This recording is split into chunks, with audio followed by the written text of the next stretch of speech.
সারাত মাত্র ভেন্যুতে এসেছে, তার ভীষণ রাগ হচ্ছে ওই আয়ানের উপর। তাকে উল্টাপাল্টা কি বলে নিয়ে গিয়েছে। নিজেকে শান্ত করার জন্য ভিআইপি আসনগুলোর দিকে যেতেই নজরে আসে আতিকুর রহমানকে। হাতে ওয়াইনের গ্লাস, ঠোঁটে বিশ্রী হাসি আর চোখে লোলুপ দৃষ্টি। তার দৃষ্টি অনুসরণ করতেই নজরে আসে সানা। মুহূর্তে তার চোয়াল শক্ত হয়ে আসে, হাতের শিরাগুলো ফুলে উঠেছে। হাত মুষ্টিবদ্ধ করে তেড়ে যাওয়ার আগে সাথে থাকা এজাজ তাকে আটকায়। বস, চারদিকে মিডিয়া ও জাবানদের লোক। এখানে কোনো ভুল করলে ম্যামের জন্য ভালো হবে না। সারাত বড় বড় নিঃশ্বাস টেনে নিয়ে নিজেকে সামলে আতিকুর রহমানের সামনে গিয়ে দাঁড়ায়। আতিকুর রহমানের দৃষ্টিতে ব্যাঘাত ঘটতে তিনি চোখ তুলে তাকালেন। মুহূর্তে দৃষ্টি মিলিত হয় একজোড়া অগ্নি চোখের সাথে। তিনি মুখে হালকা হাসি টেনে বাক্য শুধালেন। আরে সারাত, কি খবর তোমার? সারাদের সহজ সরল স্বীকারোক্তি। আপনার মৃত্যুটা কিভাবে হলে আপনার ভালো লাগবে? একবারে নাকি ধীরে ধীরে টেনে হিস্ট্রে কলিজাটা বের করলে? সারাদের এমন কথায় আতিকুর রহমান তাজ্জব বনে গেলেন। পর মুহূর্তে নিজেকে সামলে মেকি হাসি দিয়ে বলে ওঠেন। Nice joke. জানো, তোমার বাবা আর দাদা অনেক বড় রাজনীতিবিদ ছিলেন, অনেক ভালো মানুষ ছিলেন তারা। ভালো না, বোকা ছিল তারা। কতগুলো কালসাপকে দুধকলা দিয়ে বড় করেছিল, যেগুলো নিজের স্বার্থের জন্য তাদের সবল মারতে এক সেকেন্ডও ভাবতো না। তিনি একটা শুকনো ঢোক গিলে উঠে দাঁড়ালেন। কিছু না বলেই শুকনো মুখে অন্যদিকে চলে গেলেন। এখন এই ছেলের সামনে কি বলতে না কি বেরিয়ে আসে। তিনি যাওয়ার সাথে সাথেই সারাত ওইদিকে ঘাড় কাত করে তাকিয়ে হঠাৎ হেসে ওঠে। ঠান্ডা বিকৃত সেই হাসি রুক্ষ স্বরে হিসিয়ে ওঠে। The night has offered me my prey. Sana এতক্ষণ ধরে দাঁড়িয়ে থেকে এসপিকে সাহস জুগিয়েছে সানিতার ব্যাপারে তার মামাকে বলার জন্য, কিন্তু কিছুতেই মানাতে পারছে না এই ছেলেকে। শেষমেশ সানা সাফ সাফ বলে দিয়েছে। তুই যদি আজ না বলিস তাহলে আমি নিজে ঘটকালি করব সনিতর জন্য। এসপির চোখ বড় বড় হয়ে যায়, কণ্ঠে একরাশ বিস্ময়। কি বলছিস কি? অবশেষে তুই ঘরশত্রু বিভীষণ হবি? হ্যাঁ হব। বিয়ে খেতে হলে দেখতে হলে এমনটা হতেই হবে, না হলে তুই আজীবন চিরকুমার হয়ে থাকবি সালমান খানের মতো, আর আমি আজীবন বিয়ে না খেয়ে থাকবো, বিয়ে না দেখেই থাকবো। আরও অনেক হুমকির পর অবশেষে এসপির রাজি হলো। খুশদিল ফারুকের সামনে দাঁড়িয়ে সানা ও এসপি। সানা মুখে হাসি টেনে শুধালো। কেমন আছেন হরপ্পা, কাটাপ্পা, মামা? খুশদিল ফারুকই উৎফুল্ল চিত্তে জবাব দেন। আলহামদুলিল্লাহ। তোমার কি খবর মা? ভদ্রলোক সানাকে সানিদার মতো আদর করেন। ছোটবেলা থেকে বড় হতে দেখেছেন তিনি। উপরওয়ালা যেমন রেখেছেন আর কি। আচ্ছা মামা, আপনাকে এসপি কিছু বলতে চায়। এসপি পিছন থেকে সামনে আসলো। ভদ্রলোক তাকে দেখে কপাল কুঁচকালেন। কঠিন কণ্ঠে প্রশ্ন ছুড়ল এসপির দিকে। তুমি এখানে কি করছো? এসপির গলা দিয়ে স্বর বের হওয়ার আগেই পাশে থাকা রমণী প্রত্যুত্তর করল। কেন মামা, ও আসবে না? আরে 100 বার আসবে, কিন্তু ওর কাজ তো পার্টির শেষে। মানে? তুমি জানো না, ও তো ঝাড়ুদারের অ্যাসিস্ট্যান্ট জুহিদার, তাই ওর কাজ তো পার্টির শেষে। এসপির চোয়াল ঝুলে যাওয়ার অবস্থা সানার চোখে মুখে বিস্ময়ে হা হয়ে আছে। মামা 1 মিনিট। এই বলে সানা এসপিকে একটু অন্যদিকে নিয়ে যায়। শক্ত কণ্ঠে ফিসফিসিয়ে ওঠে। কুত্তা, তুই আমাকে ঝাড়ুদার বলেছিস? এসপি তড়িঘড়ি করে বলে ওঠে। আব্বে বানোয়াট বানোয়াট, উনি মীর জাফরের বংশধর, আর তুই ওনার কথা শুনছিস? সত্যি?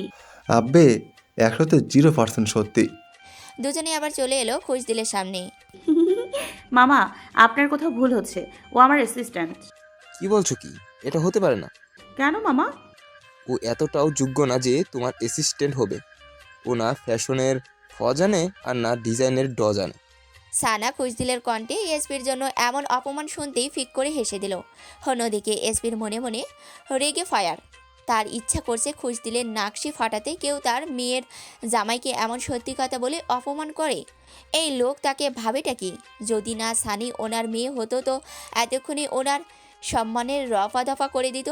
আর তার সাথে যিনি দাঁড়িয়ে কিভাবে তার অপমানের দাঁত বের করে হাসছে, এর কানের নিচে 4টা বাজালে ভালো হতো। আচ্ছা তুমি কি বলবে তাড়াতাড়ি বলো, ওদিকে আমার ক্লায়েন্ট বসে আছে। সানা এসপির দিকে তাকালো, চোখ দিয়ে ইশারা করলো বলতে। এসপি একটা ঢোক গিলে বলতে শুরু করলো। বলছিলাম কি মা ভদ্রলোক ভীষণ বিরক্ত, গম্ভীর স্বরে ধমকে উঠলেন। আমার নামে তসবি না পড়ে আল্লাহকে ডাকলে জীবনে আরও একটু উন্নতি হতো। সানা খুশদিলের পিছন থেকে তাকে হাত দিয়ে ইশারা করে বোঝাচ্ছে কি বলতে হবে। এসপি আবারও আদো আদো স্বরে বলে ওঠে, না মানে মামা আমি কি ছাগলের 3 নাম্বার বাচ্চার মতো মে করছো? কি বলার তাড়াতাড়ি বলো। আমি তোমার মতো আওয়ারাগিরি করি না, আমার সময়ের দাম আছে। পিছনে সানা নিজের হাতে কপাল চাপড়ায় আর মনে মনে ভাবছে, উপরওয়ালা না এই ছেলে বলতে পারবে কেয়ামতের আগ পর্যন্ত, আর না আমার বিয়ে খাওয়া হবে। কতটা আশা করেছিলাম আজকে এ বলবে আর আমি বিয়ে খাবো 2 দিন পরেই। না, আমার আর বিয়ে খাওয়া হবে না এই জীবনে। এসপি বারবার শুকনো ঢোক গিলে নিজের গলা ভিজিয়ে নিচ্ছে। চোখ বন্ধ করতে মনে পড়ছে ছোটবেলায় মামা তাকে কীরকম শাসন করত। সে আবারও বলে ওঠে, মামা আমি বি শুনতেই ভদ্রলোক ধরে নিলেন নিশ্চয়ই বিয়ের কথা বলছে এই ছেলে। হাত উঁচিয়ে থামিয়ে দিলেন।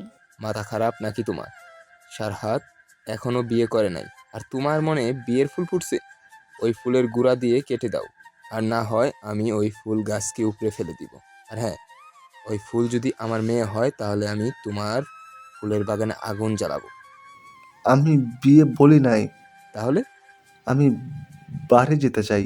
তো তুমি বাড়ি যাও, গাড়ি যাও, আমার কি? আমি কি তোমায় আটকে রেখেছি? নাকি তুমি ভাবছো আমি তোমায় কুলে করে নিয়ে দিয়ে আসবো? না মানে মামা ছোটবেলায় তো তোমার তুতলানোর অভ্যাস ছিল না। নিশ্চিত আওয়ারাগিরি করতে করতে তোমার তুতলানোর স্বভাব শুরু হয়ে গিয়েছে। এখন সর আমার সামনে থেকে, আমার আরও অনেক গুরুত্বপূর্ণ কাজ আছে। এই বলে তিনি এসপি আর সানাকে পিছনে ফেলে চলে গেলেন। অন্যদিকে সানা কিছু না বলেই এসপির পিঠে ধুম করে একটা কিল বসিয়ে দিল। তুই আর আমার সাথে একটা কথাও বলবি না? সামান্য একটা কথা বলতে পারিসনি? এটা সামান্য কথা, এটা তো সারা জীবনের প্রশ্ন। জীবনের প্রশ্ন জীবনেই থেমে যাবে, তোর মুখ দিয়ে বের হবে না। এই বলে সানার সামনে চলে যায়। পিছন পিছন এসপিও আসে। আরে শোন না ইয়ার, আমার মনে হচ্ছে ওনাকে বলার থেকে তো পালিয়ে নিয়ে যাওয়া আরো ভালো। আমার ওঠার জন্য সাহস আছে ভরপুর। সানিতা সাফ সাফ বলে দিয়েছে পালিয়ে কোথাও যাবে না। ওর পাপা থাকলেই ও বিয়ে করবে। তাহলে এবার কি হবে? কি আর হবে তুই এখানে বলতে পারবি না। ও পাপাকে ছাড়া বিয়ে করতে পারবে না। দুজনেই লটকে থাক। মাঝখানে আমার শুধু বিয়ে খাওয়া হবে না। ভেবেছিলাম কবজি ডুবিয়ে খাবো আমি তোর বিয়েতে, কিন্তু এখন মনে হচ্ছে লাইফও আমার স্বপ্ন পূরণ হবে না। ধুর, শুধু শুধু আমি লস প্রজেক্টে হাত দিলাম। তুই কি সত্যি শুধু বিয়ে খাওয়ার জন্য আমাকে বলেছিলি? হ্যাঁ, তো তোর কি মনে হচ্ছে? তুই প্রমাণ করে দিলি বন্ধুই সবচেয়ে বড় শত্রু। বন্ধু মানেই সুবিধাভোগী। হ্যাঁ হ্যাঁ হয়েছে, আর বড় বড় ডায়লগ দিতে হবে না। সানা ফিরতেই ঈশানীর সাথে তার ধাক্কা লাগে। মুহূর্তেই ঈশানী তার দিকে বিরক্তিসূচক দৃষ্টি ফেলে শুধালো, এই ডাইনি দেখতে পাচ্ছিস না নাকি? কাল নাগিনীর বাচ্চা, লাল নাগিনী, তুই তোর চোখ পকেটে নিয়ে ঘুরছিস। তুই দেখতে পাচ্ছিস না নাকি চারিদিকে আদার হাজব্যান্ড খুঁজছিস? আদার হাজবেন্ড মানে? পিছন থেকে এসপি এগিয়ে আসে। আব্বে পর স্বামী বলেছে রে, অন্যের স্বামী।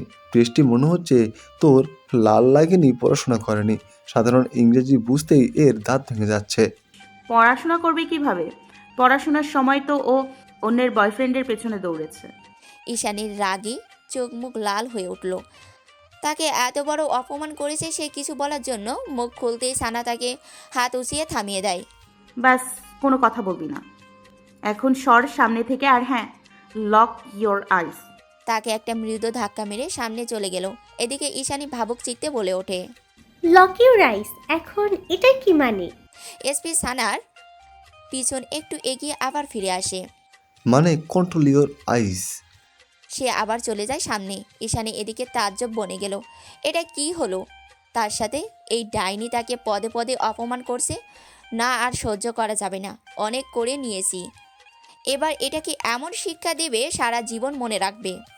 পার্টির ঠিক সেই মুহূর্তে ভেনু যেন এক অদ্ভুত শ্বাসে থেমেছিল। ঠিক তখনই মঞ্চের দিক থেকে একটি কণ্ঠ ভেসে আসে।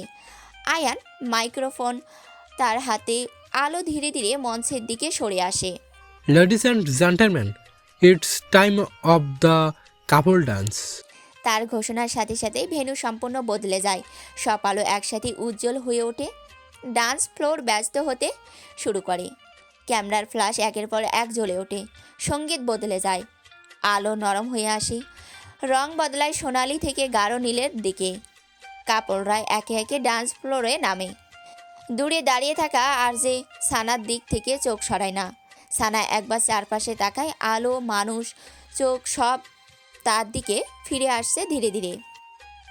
এসপি কিছু না ভেবেই সানিতার দিকে এগিয়ে যায়। এসপি হাত বাড়ানোর সাথে সাথে সানিতা সাদরে গ্রহণ করে নেয়।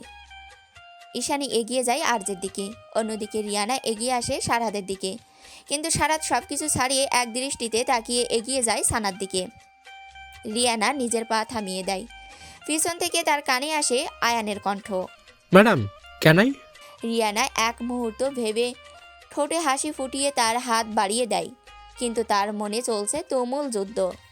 আর যে ধীরে এগিয়ে যায় সানার দিকে, কিন্তু তার আগে সারাত চলে আসে। দূরে দাঁড়িয়ে থাকা আর যে এই দৃশ্য দেখে তার যেন পায়ের রক্ত মাথায় উঠে গিয়েছে, যেন চোখে আগুন ঢেলে দিয়েছে কেউ। হাত মুষ্টিবদ্ধ করে গরম নিঃশ্বাস ছাড়ে। সারাত নিজের ডান হাতখানা বাড়িয়ে দেয় সানার দিকে, হালকা হাসি ঠোঁটে। Simran, let me be your dance partner. ছানা কি করবে ভেবে উঠতে পারছে না, যার দিকে ক্যামেরা। এখন সারাতকে ফিরিয়ে দেওয়া মানে তাকে অপমান করা, যেটা একদম ভালো দেখাবে না। তাই ভদ্রতার ভঙ্গিতে ঠোঁটে হালকা হাসি টেনে বাড়িয়ে দেয় নিজের হাতখানা সারাদের দিকে। ঠিক তখনই আরেকটি হাত এক ঝটকায় টেনে নেয় সানার হাত। আর যে কোথা থেকে এলো, কখন এলো, কেউ টের পায়নি। মুহূর্তে সবাই হতভম্ব। সানা তো বুঝতেই পারছে না কি থেকে কি হলো, আর এই লোক কোন আসমান থেকে নেমে এসেছে। আর যে সানার হাত এতটা শক্ত করে চেপে ধরেছে যেন নিজের সবটুকু রাগ তার হাতে মেটাতে চাইছে। এনে দাঁড় করায় ডান্স ফ্লোরে। আর যে এক হাত সানার কোমরে শক্ত করে চেপে ধরে, আর এক হাত এখনও কবজিতে। সানা চোখ তুলতে মিলিত হয় একজোড়া আগুন ঝরা দৃষ্টির সাথে। আর যে নিজের মুখ সানার কানের কাছে ঝুঁকে নিয়ে আসে, রুক্ষ ও গম্ভীর স্বরে হিসিয়ে ওঠে। হাউ ডেয়ার ইউ ওয়াইফি, তোমার সাহস কিভাবে হয় আমার সামনে আমার পার্টিতে আমার শহরে অন্য আরেকটা পুরুষের হাত ধরার? জাস্ট রিমেম্বার, তুমি আকাশে বিচরণ করা মুক্ত পাখি, কিন্তু তোমার সেই আকাশ শুধুমাত্র আমাতেই সীমাবদ্ধ। শব্দগুলো ফিসফিস, কিন্তু তা ছুরির মতো ধারালো। ডান্স ফ্লোরে আলো ঝলমল করছে, মানুষ হাসছে, আর যে তাকে ঘুরিয়ে নেয় সঙ্গীতের তালে। ঠিক এই ঘূর্ণনের মাঝখানে সারাত দাঁড়িয়ে। ইতিমধ্যে তার চোখের শিরাগুলো ফুলে উঠেছে। আর যে সানাকে করা প্রতিটা স্পর্শ যেন তার বুকে ছুরি গেঁথে দিচ্ছে কেউ। তার হাতে ক্রিস্টালের ওয়াইনের গ্লাস, গাঢ় লাল তরলটা আলোয় রক্তের মতো ঝিলমিল করছে। সারাদের ভিতরটা চূর্ণ করে দেয়। আর যে দখল, সানার নির্ভীক উপস্থিতি, সব মিলিয়ে তার বুকের ভিতর একটি তীব্র অসহ্য চাপ তৈরি হয়। তার আঙ্গুল অজান্তেই ওয়াইনের গ্লাসের চারপাশে শক্ত হয়। ক্রিস্টাল কাঁপে, একটি সূক্ষ্ম শব্দ, তারপর ঠাস, গ্লাস ভেঙে যায় তার হাতের ভিতরেই। লাল ওয়াইন আর রক্ত একসাথে মিশে পড়ে মেঝেতে। কেউ খেয়াল করে না, সারহাত ব্যথা অনুভব করে না, কারণ এই মুহূর্তে তার ভেতরে জ্বালা হাতের কাটা থেকেও গভীর। সে চাপ দেয় নিজের হাতেই, নিজের রাগেই। তার চোখ এখনও ডান্স ফ্লোরে। কোনো কিছু না ভেবে সে এগিয়ে যাবে, এমন সময় এজাজ আসে। ফিসফিস করে কিছু একটা বলতেই তড়িৎ গতিতে ভিড়ের একপাশে দাঁড়িয়ে থাকা সোফিয়ার দিকে তাকায়, যে ইতিমধ্যে তার দিকে তাকিয়ে ভ্রু হাসি ঝুলিয়ে বিজয়ী ভঙ্গিতে হাতের গ্লাসখানা উঁচিয়ে সারাতকে টোস্ট করে। সারাত তার দিকে অগ্নিদৃষ্টি নিক্ষেপ করে আবারও তাকায় সানার দিকে। আর যে you make a big mistake. এই বলেই সে তড়িঘড়ি করে এজাজের সাথে চলে যায়। এদিকে ঈশানী রাগে লাল হওয়া মুখ নিয়ে নিজের জায়গায় ফিরে যাওয়ার আগেই একটা হাত তার দিকে আসে। Hey beautiful lady, can I be your partner? Ishani চোখ তুলে তাকাতেই নজরে আসে রিজবি। সে মুখে হাসি টেনে তার হাত বাড়িয়ে দিল। রিজবি ভাই, আপনি কখন এসেছেন? এই তো কিছুক্ষণ আগেই। অদূরে দাঁড়িয়ে থাকা রওনাক তাদের দেখে একটা দীর্ঘশ্বাস ছেড়ে আবারও নিজের জায়গায় ফিরে যায়। পাটির ভিতর তখন শব্দের স্তর জমে উঠেছে। ইলেকট্রনিক সুর, মানুষের হাসি কাছে কাছে ঠোকাঠুকি। আলোর রং বদলাচ্ছে মুহূর্তে মুহূর্তে। তার মধ্যে সানাও যেন নিজের সকল অভিমান, রাগ, দূরত্ব সবটুকু ভুলে আর্যের সাথে তালে তাল মিলাচ্ছে। পিছনে ভেসে আসছে সাইলি আশকারা পাক বেঁচে থাকার কারণ। আজকে হাতছাড়া যাক ব্যস্ত তারার কারণ। লিখব তোমার হাতে আমি আমার মরণ। পার্টি শেষ মুহূর্তে এখন শুধু অপেক্ষা। ট্রেলারের ফ্ল্যাশের আলো একের পর এক জ্বলে উঠেছে। ভেন্যুর মাঝখানে থাকা বিশাল এলইডির স্ক্রিনে দেখানো হলো ইনফিনিটি লাভ মুভির ট্রেলার। শেষ হতেই করতালির আওয়াজ আসে, কিন্তু পর মুহূর্তেই গুঞ্জন শুরু হয়ে যায়। সোফিয়া জাওয়ান পিছন ফিরতেই তার চোখে আগুন নেমে আসে স্ক্রিনের ভিডিও দেখে। হদূরে দাঁড়িয়ে থাকা সানার ঠোঁটে বাঁকা হাসি। চাঁদসুমা, that's the real surprise for you. Dhaka শহরের বুক চিরে তেজি হাওয়ার মতো ছুটে চলছে 3টা গাড়ি। সারহাত ভিতরে বারবার তাড়া দিচ্ছে এজাজকে। গাড়ি ঢাকা সিটি হসপিটালের সামনে থামতেই সারাত বেপরোয়া চিত্তে বিধ্বস্ত অবস্থায় প্রবেশ করে করিডরে। কাউন্টার থেকে খবরে নিয়ে ছুটে যায় ভিআইপি কেবিনের দিকে। দরজা ঠেলে কেবিনে প্রবেশ করতে সামনে থাকা মানবীকে জড়িয়ে ধরে। সামনের মানবী তার পিঠে হাত বুলিয়ে তাকে সান্ত্বনা দেয়। ভেসে এলো নরম মমতা ভরা কণ্ঠস্বর। সারহাদ, বাবা কি হয়েছে? সারাত কিছু না বলে তাকে ছেড়ে নিয়ে বেডে বসায়। হাঁটু গেড়ে বসে তার সামনেই। মম, তুমি কেন আমার কথা শুনতে চাইছো না? সারহাদ, বাবা দেখ, আমি একদম ঠিক আছি। ব্লাস্ট হয়েছে সামনের গাড়ি। আমি অনেক দূরে ছিলাম, শুধু একটু হাতে লেগেছে। মম, তুমি জানো আমি কি বলতে চাইছি? মুখ উল্টো দিকে ফিরিয়ে নিলেন রাহেলা চৌধুরী। আমি ইতালি যাব না। আমি গেলে এই দিকটা কে সামলাবে? তোর ওপর অনেক চাপ পড়বে। Mom please, I will handle everything. তুই বুঝতে পারছিস না। সারাত একটা দীর্ঘশ্বাস ছেড়ে তাকে বোঝাতে শুরু করে। অনেকক্ষণ বোঝানোর পর রাহেলা চৌধুরী যাওয়ার জন্য রাজি হয়। কিন্তু আমার একটা শর্ত আছে। তোমার সব শর্ত মঞ্জুর, বলো। তুই সব কিছু বন্ধ করে দিবি, মাফ করে দে ওদের। যা হওয়ার হয়ে গিয়েছে বাবা, আমি আর কাউকে হারাতে চাই না। আচ্ছা, আমি সব কিছু বন্ধ করে দেব। এবার তুমি প্রমিস করো তুমি যাবে। ওকে, কিন্তু আমি 1 মাস পরে চলে আসব। আর এসপির খেয়াল রাখিস। আচ্ছা ঠিক আছে। এজাজ এসে রাহেলাকে নিয়ে যায়। রাহেলা যাওয়ার সাথে সাথে সারাত নিজের মুঠোফোনখানা বের করতেই চোখের সামনে ভেসে ওঠে সোফিয়ার পাঠানো message. Next time Rahela Chowdhury গাড়িতে থাকবে। সারাত রাগে মুঠোফোনখানা চেপে ধরে দেওয়ালের দিকে ছুঁড়ে ফেলে দেয়। 2 হাতে নিজের চুল চেপে ধরে বিড়বিড় করে আওড়ালো। আই এম সরি মম, আমি তোমাকে দেওয়ার কথা রাখতে পারবো না, আর না ওদের ছাড়ব। এর মধ্যে কেবিনে প্রবেশ ঘটে ইয়ানের। বস, আপনি যেটা বলেছেন সেটা হয়েছে। কথাখানা শ্রবণ হতেই সারহাদের মুখে আবারও হাসি ফুটে ওঠে। আর আমার শিকার? বস একটু পরেই আসবে। গুড মিসেস সোফিয়া জাওয়ান, আপনার একদম উচিত হয়নি মমকে এসবে টেনে আনা। আর না আপনার ছেলের উচিত হয়েছে আমার সানামের দিকে তাকানো। গেট রেডি বয়েজ, আজকে বেসবল না অন্য কিছু খেলবো। ভেন্যুর ভিতরে উচ্ছ্বাস জমতে শুরু করেছে। পার্টি শেষ মুহূর্তে অপেক্ষা শুধু ট্রেলারের। আলো তখনও পুরো নিভে যায়নি। ক্যামেরার ক্লিক, মাইক্রোফোনের নিঃশব্দ গুঞ্জন, কাঁচের গ্লাসে শেষ চুমুকের ক্ষীণ ঝংকার। আর যে ভিআইপি শাড়িতে বসে, কিন্তু চোখ খুঁজে চলছে কাঙ্ক্ষিত রমণীকে। ওই সময় ডান্স শেষ হওয়ার পরই সানা কোথাও চলে গিয়েছে। পাশেই সোফিয়া জাওয়ান বসে আছেন। মুখে প্রশান্তি ছাপ, চোখে হিসাবে নির্লিপ্ততা। তার শরীরের ভঙ্গি নিখুঁত, আর মুখে সেই চেনা ভদ্রতা যাকে আমরা ভালোবাসি। তার পাশেই আতিকুর রহমান। আলী মির্জা অনেক আগেই রানাকে নিয়ে চলে গিয়েছেন। ইবন তো সেই পার্টির শুরুর দিকেই বেরিয়ে পড়েছে তার গুরুত্বপূর্ণ কল আসায়। টেকনিক্যাল টিম শেষবারের মতো সিগন্যাল চেক করে। সবুজ আলো জ্বলে ওঠে, তারপর নিভে যায়। কথাবার্তা থেমে যায়। শ্বাসের শব্দ পর্যন্ত স্পষ্ট হয়ে ওঠে। এলইডি স্ক্রিনে ভেসে ওঠে ইনফিনিটি লাভ মুভির ফার্স্ট ট্রেলার শেষ হতেই ভেন্যুতে এক মুহূর্তের জন্য নিস্তব্ধতা নামে।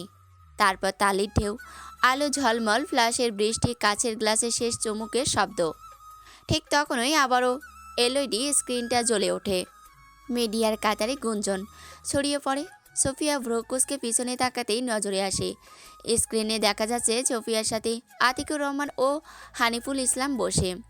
সামনে কয়েকদিন আগে মারা যাওয়া কমিশনার, যার মৃত্যু দুর্ঘটনা বলে জানা গিয়েছে, সেই কমিশনার সোফিয়াকে বলছে সে সোফিয়ার অবৈধ ব্যবসার ব্যাপারে সবাইকে বলে দেবে। আতিকুর রহমান তাকে বিভিন্নভাবে বোঝানোর চেষ্টা করে, কিন্তু তার একটাই শর্ত, সে এই ব্যবসার 50% চায়। এটা শুনতেই সোফিয়া নিজের হাতে থাকা সেই ধারালো সিলভারের রিংখানা চোখের পলকে ঘুরে এসে কমিশনারের ঘাড়ের কাছে দিলেন এক টান। মুহূর্তে বিষাক্ত সেই আঘাতে লুটিয়ে পড়লেন মেঝেতে কমিশনার।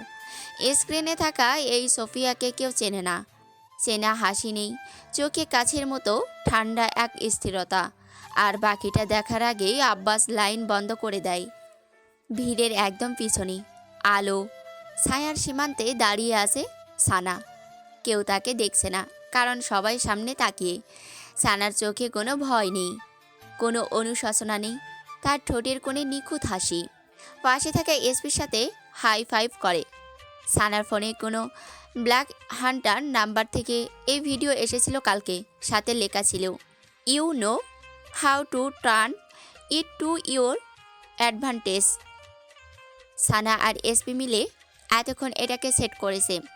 খুশদিল ফারুকি ডান্স শেষ হওয়ার পরই সানিতাকে নিয়ে চলে যান।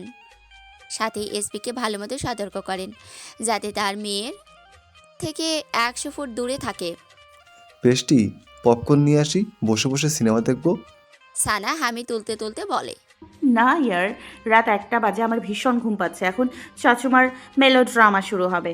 বরং কালকে টিভিতে সিনেমা দেখব উইথ KL, আব্বে full meaning ball. With Coca Cola and leg piece.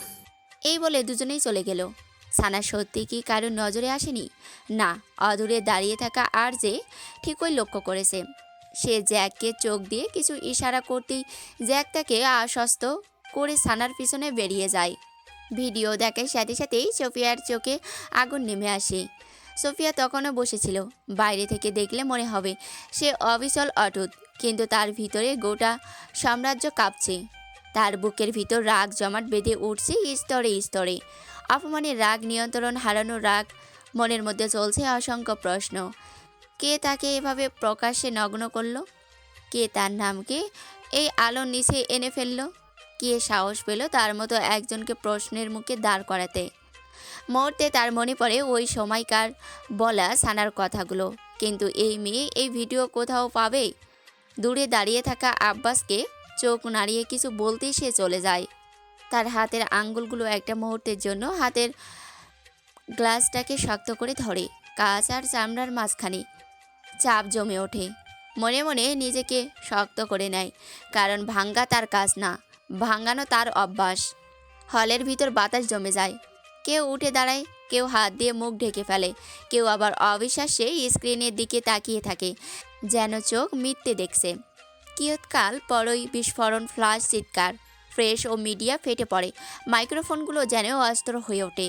প্রশ্নগুলো গুলির মতো ছুটে আসে সোফিয়া, আরজে ও আতিকুর রহমানের দিকে। ম্যাডাম সোফিয়া, এই ভিডিও কি সত্য? আপনি কি ড্রাগ ও অস্ত্র ব্যবসার সঙ্গে যুক্ত? সোফিয়া জাওয়ান, আপনি কি এই হত্যার সঙ্গে জড়িত? আর যে আপনি কি জানতেন এখানে অর্থমন্ত্রী ও শিল্পমন্ত্রীও আছে, তারাও কি যুক্ত? প্রেসের ঢেউ সামনে ধেয়ে আসে। আর যে সোফিয়ার ও আতিকুর রহমানের দিকে। রিয়ানা আর নাতাশাকে আয়ান নিয়ে যায় আরজের কথা মতো। গার্ডরা এগোয়, কাঁধে কাঁধে ঢাল তোলে। সোফিয়া এক ধাপ সামনে আসে। তার মুখে আতঙ্ক নেই, আছে নিয়ন্ত্রণে রাখা আগুন। মনে মনে সে জ্বলে ওঠে। কণ্ঠে একরাশ নরম তথ্য মিশিয়ে বলে ওঠে, এই ভিডিও মিথ্যা, ডিপ ফেক প্রযুক্তির অপব্যবহার, আমার বিরুদ্ধে পরিকল্পিত ষড়যন্ত্র। প্রেস থামে না। তারা প্রশ্ন ছড়ে আরজের দিকে। গার্ডরা প্রেসকে ধীরে ধীরে পিছনে ঠেলে দেয়। মঞ্চের আলো কমে আসে। বাইরে সাইরেনের মতো একটা অস্থিরতা জন্ম নেয়। সোফিয়া ও আতিকুরকে সেফলি নিয়ে যায় গার্ডরা। ভিআইপি করিডোরে ঢুকেই সোফিয়ার মুখ বদলে যায়। আতিকুর রহমানকে পিছনের দরজা দিয়ে পাঠিয়ে দেওয়া হয়। একটু পর আরজে ও রিজবি আসে। সোফিয়ার ঠোঁটে ফুটে ওঠে ক্রূর হাসি। তার হাসি দেখি আরজে বুঝে যায় এখন কি করতে চলছে Sophia. Mom, don't do that. কিন্তু সোফিয়া নিজের সিদ্ধান্তে অনড়। শোনো বেটা, I have to do it and I will. যে রাতে নিজের সাক্ষী মুছে ফেলতে পারে সে রাতই ইতিহাস লেখে, আর ইতিহাস সবসময় নীরবদের পক্ষে থাকে না। মম, আমরা এটাকে অন্য উপায়ে। তার বাক্য শেষ হওয়ার আগে সোফিয়া পিছন থেকে তার ঘাড়ে ইঞ্জেকশন পুশ করে দেয়। মুহূর্তে আরজের মুখে হিংস্রতা ফুটে ওঠে, হাতের শিরা টান টান, চোখ ইতিমধ্যে লাল হয়ে গিয়েছে। সাথে থাকা রিজবি একটা দীর্ঘশ্বাস ছাড়ে, কারণ তারপর যা হবে তা আর ভাষায় প্রকাশ করা যাবে না। রাত গভীর হয়। জিবি প্রোডাকশন হাউসের দরজাগুলো বন্ধ হয়ে যায়। চারদিকের বাতাসে ভেসে ওঠে শুধু গলা ফাটা আর্তনাদ। সানা আর এসপি জিপ নিয়ে বের হতেই মুখোমুখি হয় সোফিয়ার লোকেদের। তারা সামনে থেকে তাদের গাড়ি রুখে দাঁড়ায়। দুজনেই বিস্মিত হয়ে যায়। এসপি গাড়ি থামায়। সানা কিয়ৎকাল যেতেই বুঝতে পারে এগুলোকে সোফিয়া পাঠিয়েছে। পাশে বসা এসপি বলে ওঠে, এগুলো নিশ্চয়ই তোর চাচুমার চেলাপলা। এদের চেহারা দেখেই বোঝা যাচ্ছে চাচুমার মতো এগুলো গজব। আমি লাইফে গুন্ডা দেখে নেই, তোর চাচুমা আমার সেই স্বপ্ন পূরণ করে দিয়েছে রে। শালা আমিও দেখি নাই, সবগুলোকে উড়িয়ে দে। কি বলছিস, কি পাগল নাকি? সবগুলোকে উড়াবো আর পুলিশ বসে আঙুল চুষবে? আরে কিছু হবে না, ওরা কিছুদিন ফ্রিতে ডাল ভাত খাওয়া যাবে। হ্যাঁ, আর সাথে পশ্চাৎ দেশের মারগুলো ফ্রি। অন্য উপায় বল কটকটি।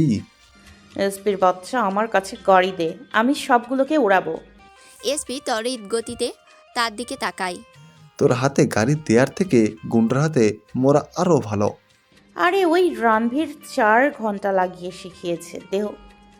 আমি 48 ঘন্টায় ব্যর্থ, আর এই জাউরা 4 ঘন্টায় সফল। কিভাবে শিখিয়েছে? এদিকে দে, লাইভে দেখাচ্ছি কিভাবে শিখিয়েছে। সানা, আমার কথাটা তো বুঝতে চেষ্টা করো। সানার সোজা স্বীকারোক্তি। আজ পর্যন্ত বুঝেছি না। তাহলে এখন কেন বুঝবো? এসপি আরও 1 মিনিট বোঝানোর পরও সানা এক পায়ে খাড়া। অবশেষে এসপি দিয়ে দিল। সানা নিচু স্বরে শোনে, 1 2 3। তুই কিসের প্রস্তুতি নিচ্ছিস? তাণ্ডব লীলা চালানোর। দেখ, আমি কিন্তু হার্টের রোগী। এই নিয়ে 5 বার হার্ট অ্যাটাক হয়েছে আমার, আর একবার হলে আমি শেষ। আব্বে ডোন্ট ওয়ারি, আজকে ওইগুলোর কিডনি অ্যাটাক হবে। তোর হাতে গাড়ি দেখলে আমার হাত, পা, কলিজা, কিডনি সব অ্যাটাক হয়ে যায়। সানা গিয়ারে হাত রাখে, ঠোঁটে বাঁকা হাসি, পা এক্সিলেটরে। ইঞ্জিনের গর্জনই ধোঁয়া উঠে চারদিকে। সামনে ছপিয়ার লোকগুলো প্রকোষকে তাকিয়ে। তারা বুঝতে পারছে না এরা গাড়ি থেকে নামার পরিবর্তে স্টার্ট কেন দিচ্ছে। সানার সামনে থেকে বলে ওঠে, শক্ত করে সিট বেল্ট লাগা, এখন আমি বোলিং খেলবো।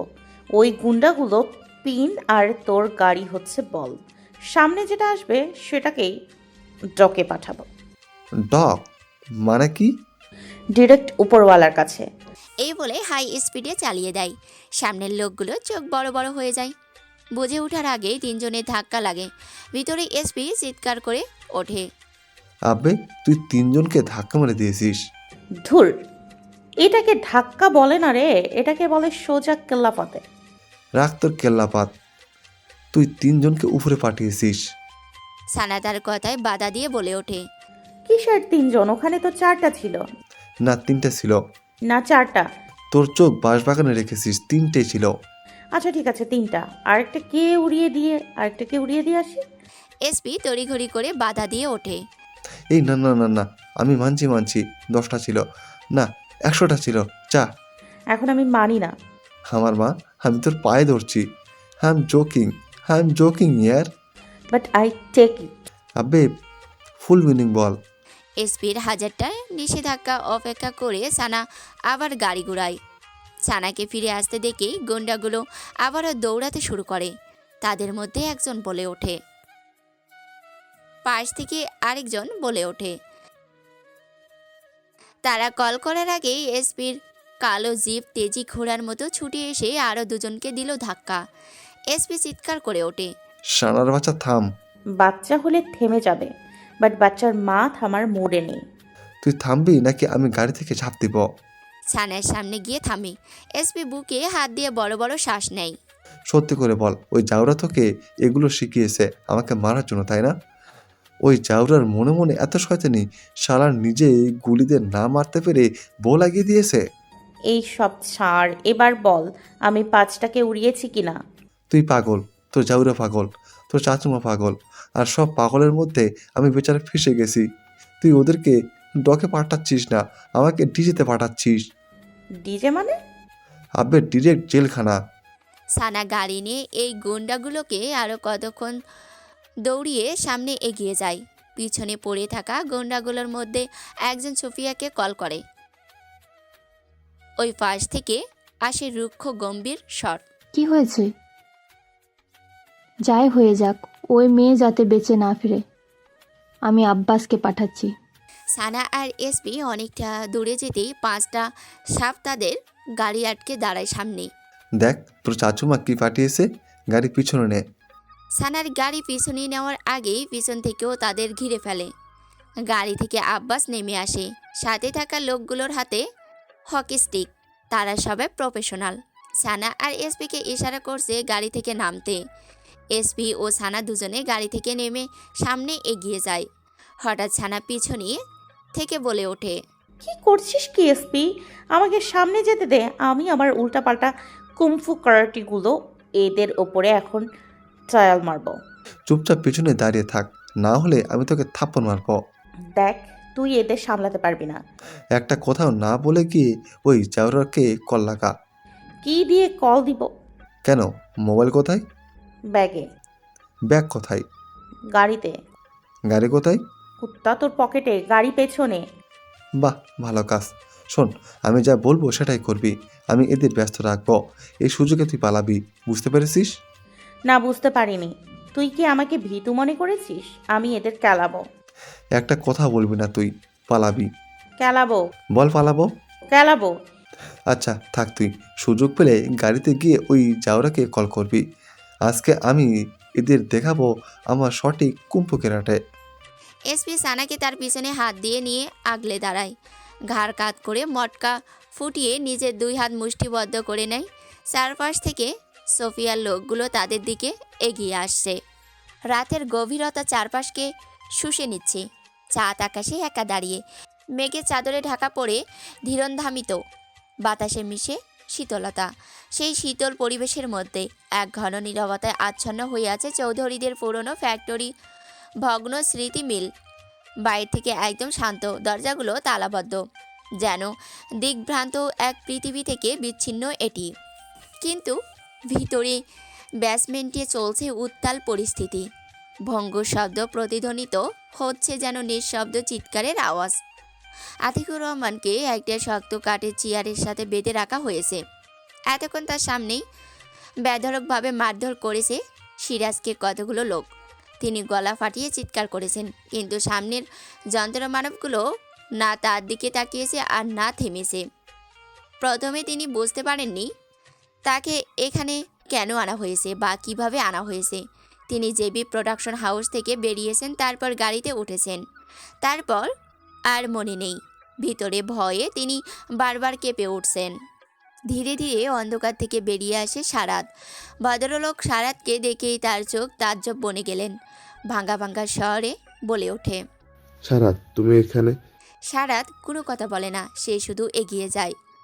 আতিকুর রহমানের সামনে থাকা টেবিলের উপর একে একে রাখে কার্ভড স্টিল ড্যাগার, বোন হ্যান্ডেল ছুরি, ইন্ডাস্ট্রিয়াল কাটার, ট্রেলার কাশি, ফাইলিং ব্লেড ও বিভিন্ন ধরনের ছুরি চাকু। আতিকুর রহমান এগুলো দেখেই তার চোখ বেরিয়ে আসার উপক্রম। সারাত খুব শান্ত স্বরে বলে, কোনটা দিয়ে শুরু করা উচিত আমাদের?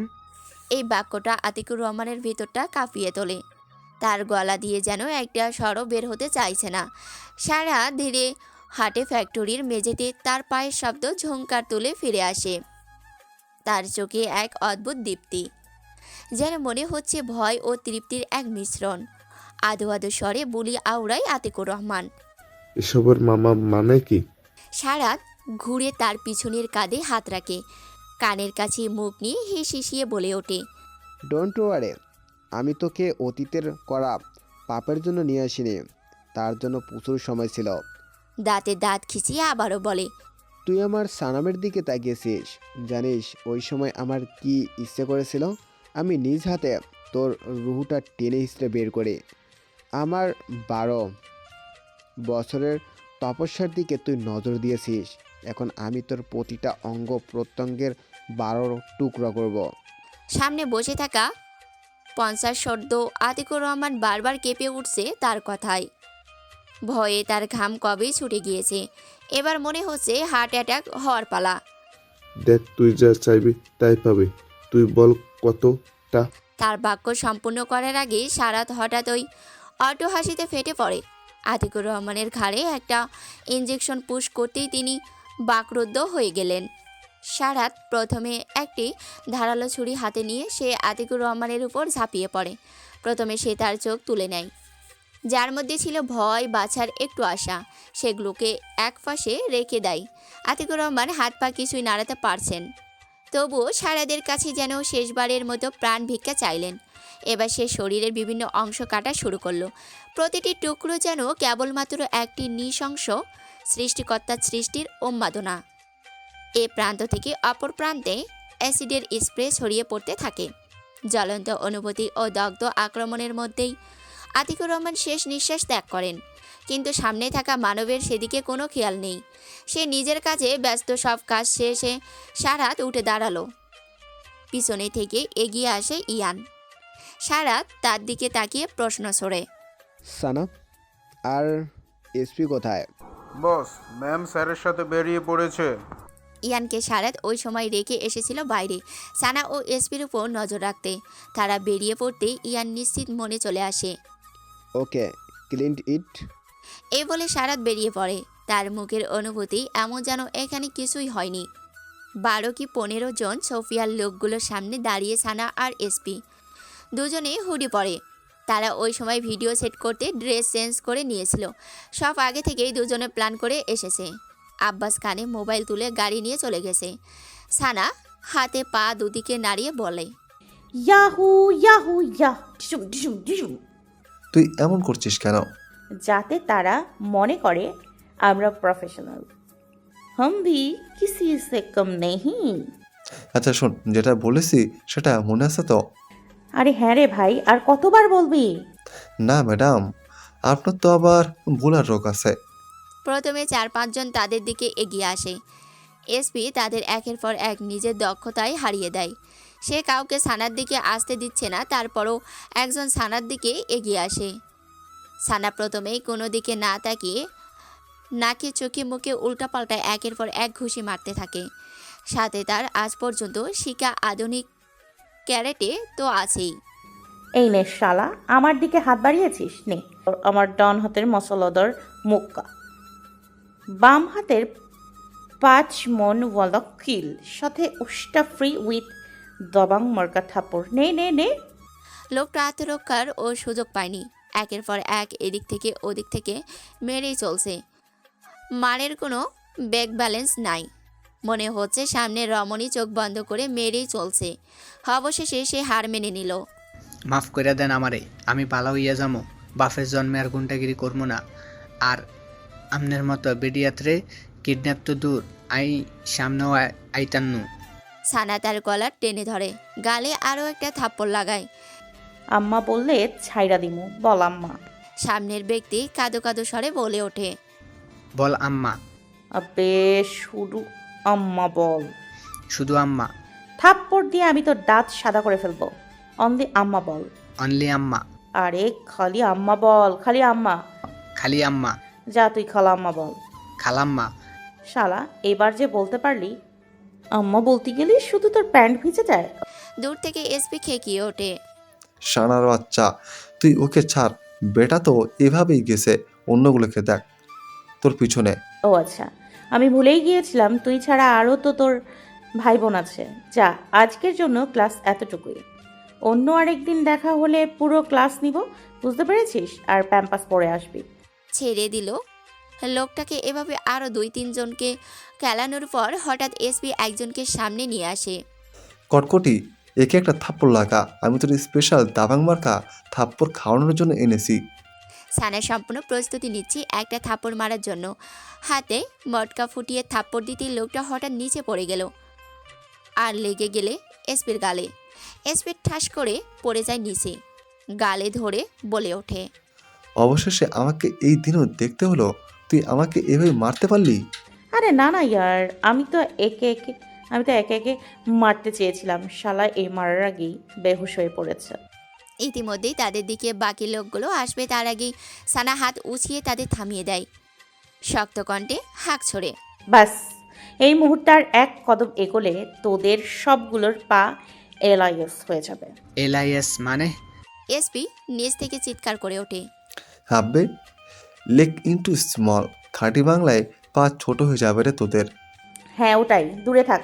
আগে শত্রু তারপর বন্ধু। আব্বে আগে বন্ধু তারপর শত্রু। হ্যাঁ হ্যাঁ, আগে বন্ধু তারপর শত্রু। তাড়াতাড়ি সানা এসপিকে তোলে। উফ ইয়ার, একটা থাপ্পড়েই তুই পড়ে গেলি। বিয়ের পর তো বউয়ের হাতে এমন কত কেলানি খাবি উঠতে বসতে, তখন তো তুই সারা দিন নিচেই পড়ে থাকবি। শোন, আমি ওই সময় প্রস্তুত ছিলাম না। এখন প্রস্তুত আছিস? আরেকটা কানের নিচে লাগাই। আরে ওদের লাগা, এখন দেখবি আমার পাওয়ার। এই বলে এসপি হাত ক্যারেটে স্টাইলে ধরে নিনজা স্টাইলে পা নাড়াচ্ছে। সানা পাশে দাঁড়িয়ে তাকে উৎসাহ দিচ্ছে। সো গাইস, গুন্ডা অ্যান্ড জেন্টলম্যান, আপনাদের মুক্কা মারার জন্য আমার কাছে আছে গুলিস্তান কা গুলবাহার। এসপি নিজের পা থামিয়ে দড়িত গতিতে তার দিকে তাকায়। সানা তাড়াতাড়ি নিজের ভুল শুধরে আবারও বলে ওঠে, পাকিস্তান কা খেলোয়াড়। কটকটির বাচ্চা। আই মিন বালিও কা বালি, মহাখালীর বাঙালি। এবার ঠিক আছে, যা এদেরকে চুনা লাগিয়ে আয়। আর তুই কি করবি? এদের এমন জায়গায় অ্যাটাক করবো না, সোজা উপরে চলে যাবে। এসপি এগিয়ে যায় তাদের দিকে। সানা নিচ থেকে একটা হকি স্টিক নিয়ে হুঙ্কার ছাড়ে সামনের লোকগুলো দিকে। যে একবারে উপরে যেতে চাস সে এগিয়ে আয়। সে যে নিজের মেইন পয়েন্ট হারাতে চাস সে এগিয়ে আয়। সানার বাক্যখানা শ্রবণ হতে সবগুলো দাঁড়িয়ে পড়ে। আবে ইয়ার, কেউ তো এগিয়ে আয়। আমি এভাবে খালি থাকলে ওই এসপির বাচ্চা আমার মজা নেবে। তাড়াতাড়ি আয়। প্রমিস, শুধু একটা লাথি মারবো, ব্যাস, খেল খতম। পয়সা হজম। কটকটি কানের নিচে বাজা। হ্যাঁ, আরেকটা অপশন আছে। সবগুলো নিজের কান উল্টে ধর, আমি কানের নিচে বাজাবো। হঠাৎই আব্বাস কোথা থেকে এসে সানার দিকে বন্দুক তাক করে। এসপি এটা দেখে তার দিকে ছুটে আসার আগেই তাকে আরও 4 জন মিলে ধরে ফেলে। আব্বাস এতক্ষণ গুলি করেনি, কেননা সোফিয়া তাকে বলেছে সে নিজ হাতে সানাকে মারতে চায়, কিন্তু এখন তিনি বলে দিয়েছেন তাকে এখানেই মেরে দিতে। আব্বাস ট্রিগার চাপার আগেই পিছন থেকে একটি গুলি এসে তার হাতে লাগে। আব্বাসের হাত থেকে বন্দুক ছিটকে মাটিতে গড়াগড়ি খায়। পিছনের অন্ধকার থেকে বন্দুক হাতে এগিয়ে আসে জ্যাক। সে আরও আগেই আসতো, কিন্তু সানা হঠাৎই গাড়ি কোথা থেকে কোথায় ঢুকিয়ে নিয়ে চলে এসেছে। সে হারিয়ে ফেলেছিল তাদের, যার কারণে তার আসতে একটু লেট হয়ে গিয়েছে। জ্যাককে দেখার সাথে সাথেই সোফিয়ার লোকেরা এসপিকে ছেড়ে তার দিকে বন্দুক তাক করে। এসপি ছাড়া পেতেই সানার কাছে চলে আসে। কটকটি, তুই ঠিক আছিস? হ্যাঁ হ্যাঁ ইয়ার, এটা তোর বিদেশি সান্ডাটন তাই না? চুপ কর, এটা সিরিয়াস মোমেন্ট। ও আচ্ছা, আমি ভুলেই গিয়েছিলাম। Now I am vicious. মানে I am very dangerously serious. আর আচ্ছা শোন না এসপি, আমার না সিরিয়াস মোমেন্টে হাসি আসছে। এখন হাসলে কি পাপ হবে? আগে ভাবতাম তুই আধা পাগল, তুই প্রমাণ করলে তুই পুরো পাগল। তাদের কথার মধ্যে ভেসে আসে একের পর এক গাড়ির ইঞ্জিনের গর্জন। সানা ও আর এসপি পিছন ফিরে তাকাতেই নজরে আসে একের পর এক 10-12টির উপর কালো সাপ। গাড়ি থেকে নেমে আসে একে একে কালো পোশাকধারী অস্ত্রবাহী গার্ড। সোফিয়ার লোকগুলোর সামনে গিয়ে দাঁড়িয়ে পড়ে তারা। জ্যাক এগিয়ে যায় সানার দিকে। ম্যাম প্লিজ, আপনি গাড়িতে চলুন। সানা কিছু না বলে জ্যাকের সাথে যায়। পিছন থেকে এসপিও আসে। মুহূর্তে জ্যাক হাত দিয়ে তাকে বাদশা দেয়। We little boy, we can't go with ma'am. বাক্যখানা শ্রবণ হতেই সানা ব্রহ্কুসকে তার দিকে তাকায়। হাত সরিয়ে এসপির সামনে দাঁড়ায়। You mister Jacqueline Fernandez. SP পিছন থেকে ফিস ফিস করে বলে, আব্বে এটা ইন্ডিয়ান নায়িকার নাম। তাহলে এটার নাম কি? অস্ট্রেলিয়ান সান্ডা। সো মিস্টার, এএস ফুলকপির সাথে বাঁধাকপি যেমন ফ্রি, কাঁচামরিচের সাথে ধনেপাতা যেমন ফ্রি, শীতের সাথে ঠান্ডা যেমন ফ্রি, তেমনি সানার সাথে এসপিও ফ্রি। সানা, তুই কি আমাকে অপমান করলি? আরে না রে, এগুলোকে বলে এইস কেস।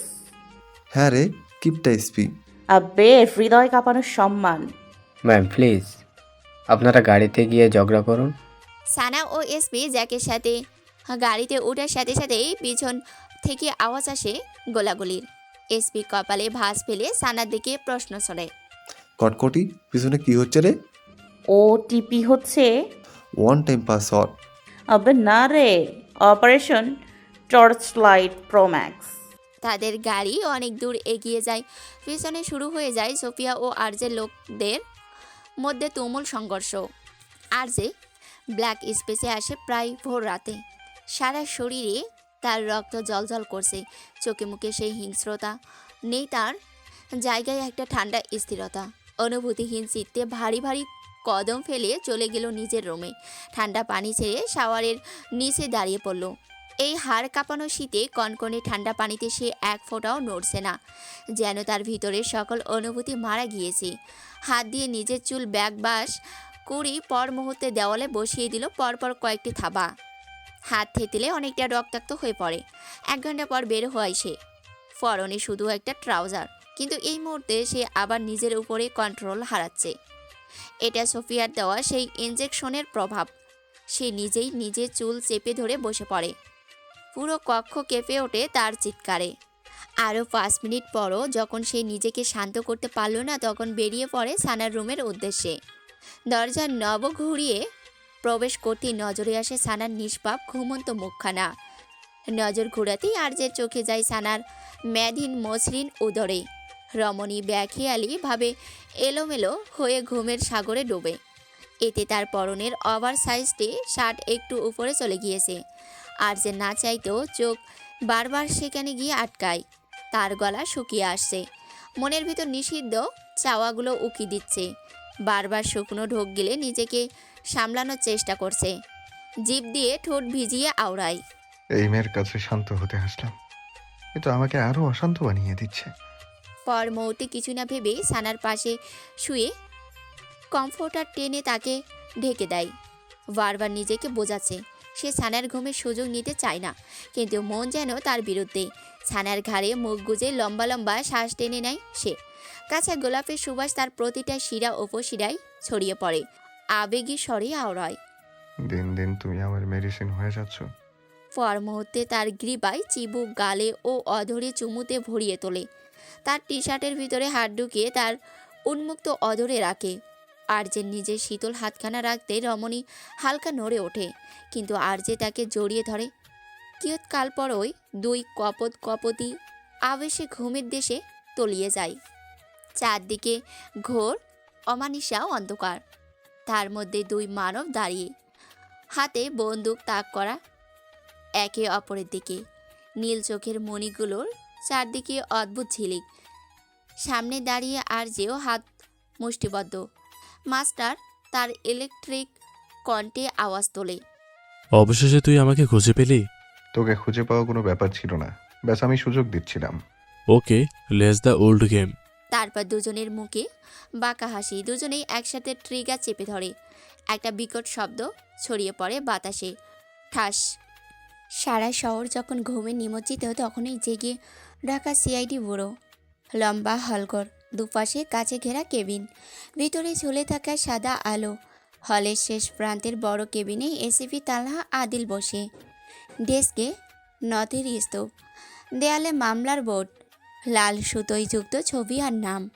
তথ্যের খোঁজে কম্পিউটারের স্ক্রিনে একের পর এক ফাইল খোলা হচ্ছে, সাথে database, banking record, property registry, ভ্রমণ ইতিহাস, ফোন কল লগ। এই 2 দিনেই তালহা আরজি ও সারাদের বিষয়ে অনেক রিসার্চ করেছে। দুজনের ব্যাকগ্রাউন্ড একদম ক্লিন। এতটা ক্লিন কিভাবে হতে পারে? প্রথম নাম শারহাত, ডিরেক্টর, বিজনেসম্যান, আন্তর্জাতিক প্রজেক্ট, গিনির সিও, কাগজে কলমে সব ঠিক। শারহাত 12 বছর আগে তার বাবা ও দাদার অ্যাক্সিডেন্টের পর সে ইতালি চলে গিয়েছিল। কোনো পুরনো শত্রু নেই, কোনো মামলা নেই, কোনো বিতর্ক নেই, এমন মানুষ হয় না। অন্যদিকে আরজে একজন অভিনেতা ও গায়ক, একজন সফল ব্যবসায়ী। জেবির সিও, সব কিছু খুব পরিষ্কার, খুব নিখুঁত, কিন্তু তালহার মনে সন্দেহের দানা বাঁধে। এই নিখুঁতই অস্বাভাবিক। সে দেখে নিয়েছে চুক্তি, মুভির ডিল, ট্যাক্স ফাইল, কিন্তু কোনো ছায়া নেই, কোনো ফাঁক নেই, কোনো অতিরিক্ত লেনদেন নেই। যেন আরজের জীবনটা একটা সাজানো কাচের ঘর, যেখানে কিছুই লুকানো হয়নি। কিন্তু আরজের ব্যাপারে আরও 5 বছর আগে তার ক্যারিয়ার শুরুর দিকে একটা ক্যান্ডেল উঠেছিল, বাট সেটা পরে মিথ্যা প্রমাণিত হয়। কিন্তু তার ব্যাপারেও কোনো নির্ভরযোগ্য তথ্য নেই, কোনো কিছুরই তার কাছে হিসাব মিলছে না। সেই 4টা গাড়ির 2টা আরজের, ওই সাদা টয়োটায় করে গিনির সিমরান নামের কোনো কর্মচারী গিয়েছে। এখন এই সিমরানের সাথে আরজের কী সম্পর্ক? তালহা মনে মনে ভেবে নিয়েছে কাল পরশুর মধ্যে সে সিমরানকে এখানে ডেকে আনবে। ইতিমধ্যে সে 2 দিন ধরে ট্রাই করেছে আরজের সাথে দেখা করার জন্য, বাট কোনো অ্যাপয়েন্টমেন্টই মিলছে না। সে বুঝে গেছে আরজে না চাইলে সে তার সাথে দেখা করতে পারবে না। তালহা ফাইল বন্ধ করে। এক মুহূর্ত চুপ। তালহা জানে যেই মানুষগুলো এত বড় জায়গায় দাঁড়িয়ে, তাদের জীবনে কিছু না কিছু ছায়া থাকেই, কিন্তু এখানে ছায়াটাই নেই। আরেকদিকে সারহাত, দুজনের মাঝখানে কোনো লাল সুতো নেই। তালহার কণ্ঠে নিজের কথা বেরিয়ে আসে নিচু স্বরে। এরা কেউ সাধারণ নয়, অথচ সব কিছু খুব সাধারণ। এই সাধারণতায় সবচেয়ে ভয়ঙ্কর। এখানে হয় দুজনে হিরো, নয়তো দুজনেই মাস্টার। তালহা কেবিনের সাথে আব্বুর কেবিনে বসে। দিহান এক কখন থেকে লক্ষ্য করছে আব্বু মুখে মাস্ক দিয়ে বসে। সে জানে কেন মাস্ক পরেছে। দিহান ঠোঁট বাঁকিয়ে মনে মনে হাসছে। স্যার, এত গরমে আপনি মাস্ক কেন পরেছেন? আমার ঠান্ডা লাগছে, তাই তোর কোনো সমস্যা? স্যার, বলছিলাম কি, ভাবি না আমাকে কল করে বলেছে আপনার ব্যথা পাওয়া জায়গায় একটু মেডিসিন লাগিয়ে নিতে। আব্বু বড় বড় চোখ করে দিহানের দিকে তাকালো। কি, তোর ভাবি তোকে সব বলে দিয়েছে? জি স্যার, আপনি নাকি কোনো মেয়ের... তার কথা কেটে আব্বু কাঁদো কাঁদো স্বরে বলে। তোর এমন বলে বিশ্বাস হয় না? একদমই না স্যার। আবু নিজের মাস্ক খুলে ফেলল। তাতে উন্মুক্ত হয় তার মুখের বিভিন্ন জায়গায় আঘাত পাওয়া চেহারা। তার চেহারা দেখেই দিহান কোনো মতো হাসি চেপে প্রশ্ন ছড়ে। স্যার, আপনার এই হাল ভাবি কিভাবে বানিয়েছে? আর বলিস না, আমি বলেছি আমার কোনো দোষ নেই, তারপর একের পর এক মেরে চলছে। ভীষণ সাংঘাতিক ভাবি, বাট ভাবির বোন কিন্তু অনেক কিউট। এই একদম আমার শালের দিকে চোখ দিবি না। শালা এই কাজটা করেছে, তার উপর আমার অভিশাপ রইল। তোর কোনোদিনও বিয়ে হবে না। বিয়ে হলো তার, বউ কোনোদিনও থাকবে না। বউ থাকলেও পালিয়ে যাবে। আবুর অভিশাপ শুনতেই দিহান তড়িঘড়ি করে বলে ওঠে। স্যার, শুধু শুধু এভাবে কেন বলছেন? ছেলেটারও তো বিয়ে নিয়ে অনেক স্বপ্ন থাকতে পারে, করে ফেলেছে একটা ভুল আর কি। আবু ভ্রুকুটি করে তার দিকে তাকায়। কিরে, আমি ওকে বলছি, তোর কেন জ্বলছে? স্যার, যাকেই বলেন, মানুষই তো। না না, ব্যাপারটা মানুষের মধ্যে সীমাবদ্ধ নয়। আমার তো মনে হচ্ছে কোথাও তুই... ধরা খাওয়ায় দিহান ধরা গলায় বলে ওঠে। না মানে স্যার, মানে আপনি শালি দিলে আমি জীবনও... এতটুক বলে সে সামনে তাকাতেই নজরে আসে আবু নিজের শার্টের হাতা গুটিয়ে তার দিকে তেড়ে আসছে। এটা দেখি দিহান উল্টো দিকে লাগালো এক দৌড়। আবু হাঁক ছড়ে দিহানের দিকে। দিহাইনার বাচ্চা, তুই দ্বারা আমার সংসারে আগুন লাগাইছিস। আমি তোর সংসার হতেই দেব না। শালি দেওয়া তো দূর, শালির নামও মুখে নিলে আমি তোর মুখ ভেঙে ফেলবো। স্যার, মাফ করে দেন। জীবন থাকতে জীবন বাজি রেখে হলেও আপনার শালিকে বিয়ে করব। তুই দ্বারা... স্যার, একেবারে বিয়েতে আপনার শালির পাশেই দাঁড়াবো। এটুকু দেখতেই হঠাৎ ছানার ঘুম ভেঙে যায়। তার চোখে দুশ্চিন্তার ছাপ স্পষ্ট। বড় বড় শ্বাস ফেলে নিজেকে শান্ত করার চেষ্টা করছে। অস্থির স্বরে ডেকে ওঠে, রানভীর! সে উঠার চেষ্টা করতেই বাধা পড়ে আরজের হাতে। রমণী ভ্রকুসকে পাশে তাকাতেই নজরে আসে আরজে কেমন এক হাতেই তাকে আগলে ধরে উপরে হয়ে তার দিকে মুখ করে শুয়ে আছে।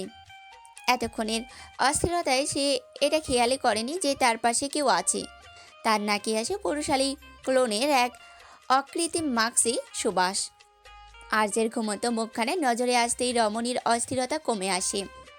সে এক দৃষ্টিতে তাকিয়ে নিজের হাতখানা আর্যের মুখের দিকে নিয়ে যায়। হাত ছোঁয়াতেই বুঝতে পারে না এটা স্বপ্ন না সত্যি। শুকনো একটা ঢোক গেলে আওড়ায়। এত ভয়ঙ্কর স্বপ্ন কিভাবে হতে পারে? রানভীর তো এখানেই। আমি তো লাইফেও কোনো দিন স্বপ্ন দেখি না।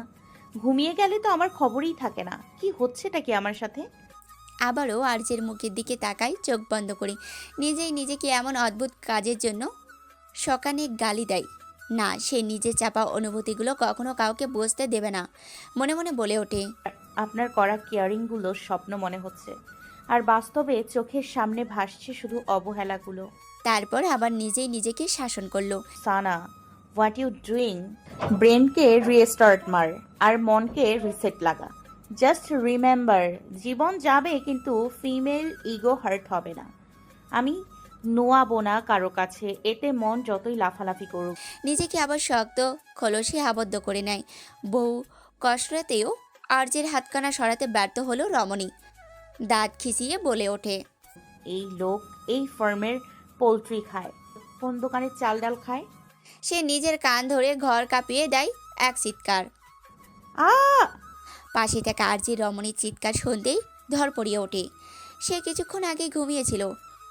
ব্যতিব্যস্ত স্বরে সানার গালে গলার হাত রেখে শুধালো। What happen baby, are you all right? Sana গাল থেকে হাত সরিয়ে শক্ত কণ্ঠে প্রশ্ন ছড়ে, আপনার বাড়ি ঘর নাই? রোজ রোজ আমার রুমে কি? রমণীর এমন প্রশ্নে কপালে ভাঁজ পড়ে আর্যের। গম্ভীর স্বরে বলে ওঠে, তুমি কি এটা জিজ্ঞেস করার জন্য এভাবে চিৎকার করেছো? হ্যাঁ, তা নয় তো কি? হাজব্যান্ড ওয়াইফ কেন একসাথে থাকে? এ বলে আর্যে আবারও হামি তোলে। সানার পাশে শোয়ার আগে সানা কমফোর্টার টান দেয়। কমফোর্টার সরাতেই রমণীর নজরে আসে সামনের মানবের উন্মুক্ত চওড়া বুক। মুহূর্তে সানা উল্টো দিকে ফিরে যায়। অসভ্য লোক, এই মুহূর্তে আপনি আমার রুম থেকে যাবেন। আমার তো মনে হচ্ছে আপনি LSM খেয়েছেন। আর্যে মাত্র বেড থেকে নেমে দাঁড়িয়েছে। সানার কথা শুনে মনে মনে ভাবছে, এটা কোন নতুন ড্রাগস নাকি? কিন্তু সানা কিভাবে জানলো সে ড্রাগস নেই? তাই সন্দিহান গলায় বলে, LSM মানে? মানে লজ্জা শরমের মাথা খেয়েছেন। আর যে এবার বুঝতে পারলো সানা এমনটা কেন করেছে। সে আবারও বেডে উঠতে উঠতে বলে, আমার লজ্জা শরমের মাথা তো কবেই খেয়ে নিয়েছি, এবার তোমারটা খাওয়ার পালা। সানা তার দিকে ফিরে তাকে এগিয়ে আসতে দেখে সে পায়ে ভর দিয়ে পিছিয়ে যায়।